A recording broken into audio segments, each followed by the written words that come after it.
سچائی کی طاقت۔ ایک صاحب اپنے خط مورخہ 27 فروری 2000 میں لکھتے ہیں، مراد آباد میں ہماری ایک پرچون کی دکان ہے۔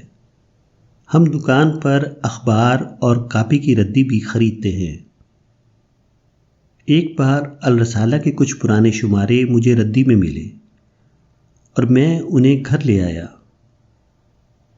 جب ان کو پڑھ کر دیکھا تو مجھے آپ کے مضامین بہت اچھے لگے۔ پھر میں نے حریم بک ہاؤس سے اکتوبر 1998 کا الرسالہ لیا اور اس کے بعد جنوری 1999 سے ہر مہینے کا الرسالہ لے کر پڑھتا ہوں۔ الرسالہ کو میں ایک نصیحت نامہ سمجھتا ہوں۔ یہ چھوٹا سا واقعہ ایک بہت بڑی حقیقت کو بتاتا ہے، وہ یہ کہ سچائی اپنے اندر لامحدود طاقت رکھتی ہے۔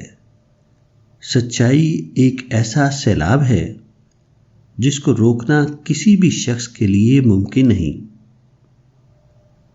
سچائی کو اگر کوئی شخص ناقدری کرتے ہوئے اسے ردی میں فروخت کر دے، تب بھی اس کا یہ فعل سچائی کو اس کے قدردان تک پہنچانے کا ذریعہ بن جائے گا۔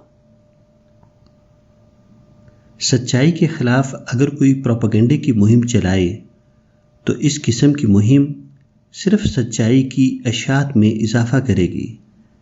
سچائی کو اگر کوئی شخص اس کے وطن سے نکال دے تو عملاً صرف یہ ہوگا کہ سچائی ملکی دائرے سے نکل کر بین الاقوامی دائرے میں داخل ہو جائے گی۔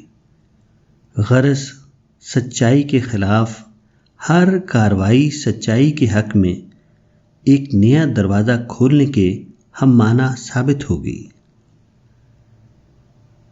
سچائی اپنے آپ میں طاقت ہے۔